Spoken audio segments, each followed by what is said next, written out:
आज का motivational video है। उम्मीद का दामन व्यक्ति को नहीं छोड़ना चाहिए। एक बार जैसा कि सभी जानते हैं, एक बार जब लक्ष्मण जब मूर्छित हो गए तो राम बहुत परेशान थे कि राम रोने लगे उनको, उनकी उस स्थिति को देख के कि ये लक्ष्मण अब कैसे जीवित होंगे। उनके पास समाधान तो था, वो ये तो जानते थे कि संजीवनी बूटी से सही हो जाएंगे, लेकिन प्रश्न ये था कि संजीवनी बूटी कैसे समय तक वो पहुँचेगी, क्योंकि समय बहुत कम था उनके पास उनको जीवित करने का।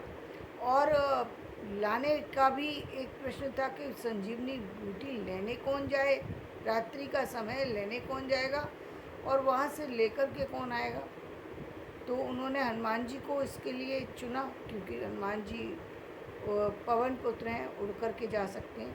तो उन्होंने उनसे कहा कि आप जाओ और संजीवनी बूटी लेकर के आओ।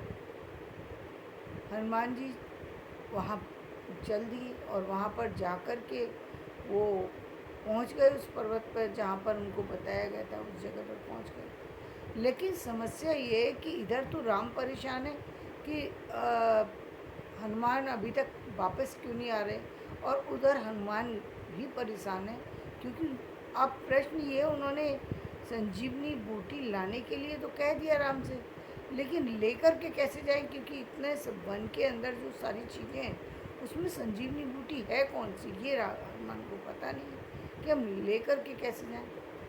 अब इस समस्या का समाधान क्या हो। तो इधर हनुमान राम जो है, उनको ये पूरा विश्वास है कि चाहे जितना भी वो परेशानी हो, मैंने यदि हनुमान को भेजा है तो हनुमान जो है वो संजीवनी लेकर के ही लौटेंगे। उन्होंने इस उम्मीद का दामन थाम रखा है। और इधर लक्ष्मण की मृत्यु कभी भी हो सकती है यदि संजीवनी बूटी समय से उनको न मिल पाए तो इसी कारण से राम जो है वो रो भी रहे हैं, परेशान हैं।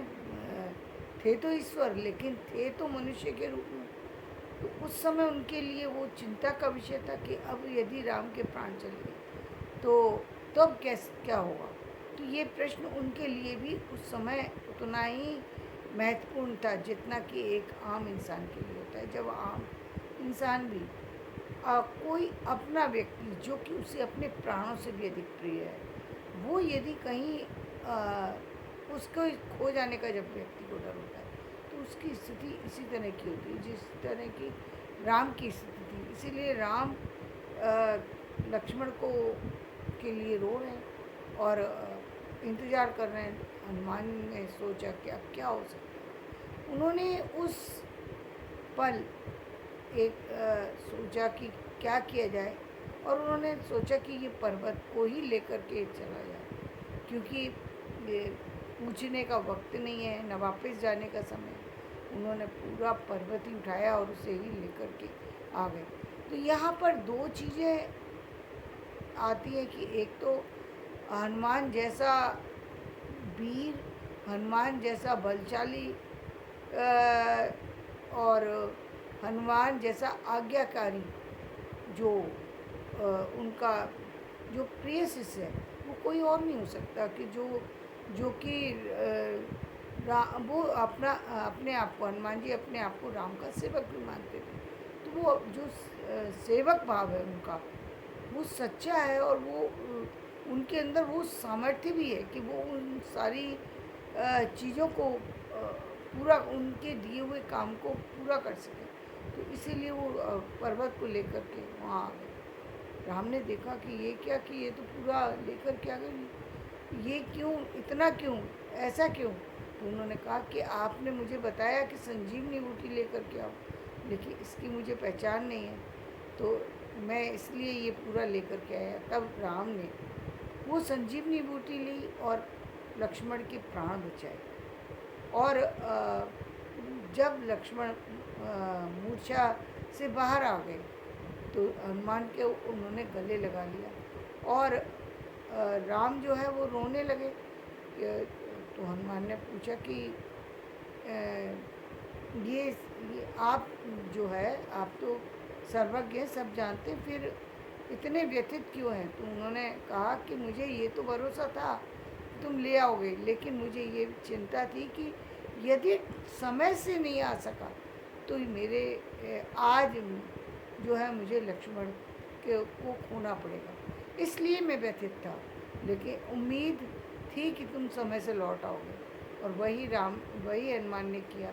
वो समय से लौट कर के आए और उन्होंने राम को जो है वो उनकी उम्मीद को पूरा करने में मदद की, जिसके कारण से राम ने जो है वो लक्ष्मण को भी पाया और अपने उस प्रिय शिष्य को भी पा लिया, प्रिय भक्त को भी पा लिया, उस प्रिय को भी पा लिया। यानी संसार में ऐसा कोई व्यक्ति जो अपने से ज़्यादा किसी को, अपने प्राणों से भी अधिक किसी को प्यार करे, तो वो कौन थे? वो हनुमान थे, जिन्होंने कि जो राम से जो भक्ति की है, उनकी जो भक्ति है वहाँ पर प्राण वाली बात आती ही नहीं है। प्राणों की बात तभी तक व्यक्ति की आती है जब तक व्यक्ति दो रूप में, मतलब एक से दो अभिन्न मानता है। एक जब भिन्नता के भाव होते हैं तब व्यक्ति अपने प्राणों को बचाने की कोशिश करता है। लेकिन हनुमान कभी भी राम से अलग नहीं है, इसलिए वो राम को छोड़ना ही नहीं चाहते। वो राम के लिए और राम के कुछ भी कर सकते हैं। उनके लिए अपने जीवन का कहीं प्रश्न ही नहीं था कि जीवन को बचाने वाली बात है। तो राम के लिए हनुमान के लिए वो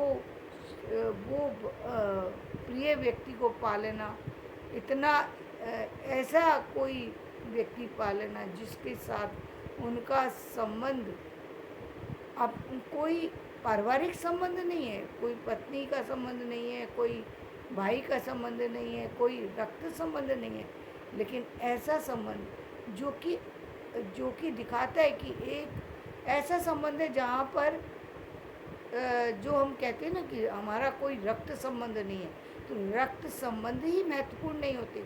यहाँ रक्त संबंध ना होने के बावजूद भी ये दिखाया गया कि एक व्यक्ति जो कि दूसरे रक्त से है, यानी दूसरा व्यक्ति है, लेकिन दूसरा होते हुए भी उनको जो है राम इतने प्रिय हैं कि वो उनके लिए कुछ भी कर सकते हैं। तो संसार में सिर्फ ऐसा नहीं है कि रक्त संबंध ही व्यक्ति के लिए कुछ कर सकते हैं। संसार में ऐसे भी लोग हैं, ऐसे भी संबंध हैं जहाँ रक्त से ज़्यादा आगे बढ़ कर के संबंधों को निभाया जाता है। तो ये जो प्रेम की पराकाष्ठा है, ये जो प्रेम का सौंदर्य है, ये यहाँ पर हमें दिखाई देता है। और साथ ही ये दिखाई देता है कि उम्मीद जब नहीं छोड़ी जाती तो असंभव कार्य भी संभव हो जाते हैं। वो सब कुछ संभव हो जाता है जिसकी कभी कल्पना भी नहीं की जा सकती। यानी ये भी संभव नहीं था कि लक्ष्मण मूर्छित होंगे, लक्ष्मण को मूर्छा आएगी, ये संभावना नहीं थी, लेकिन घटना घट गई। और ये भी संभावना नहीं थी कि हनुमान जो है पूरा पर्वत ही लेकर के आ जाएंगे, वो संभावना भी यहाँ पर साकार होती दिखाई देती है। ये भी संभावना संसार में ना के बराबर बल्कि है ही नहीं कि एक ऐसा व्यक्ति जिससे आपका कोई रक्त संबंध नहीं है, वो अपने प्राणों को भी आपके ऊपर न्यौछावर कर दे। तो ये भी यहाँ पर जो दिखाई देता है। और इसीलिए कहते हैं कि उम्मीद का दामन व्यक्ति को कभी नहीं छोड़ना चाहिए। जीवन में कब कौन कैसे आपकी उम्मीदों पर खरा हो सकता है, ये कह पाना मुश्किल है। इसलिए उम्मीद को बनाए रखना चाहिए और जीवन में आगे चलना चाहिए। धन्यवाद। मेरा ये वीडियो पसंद आए तो इसे लाइक करें, शेयर करें और सब्सक्राइब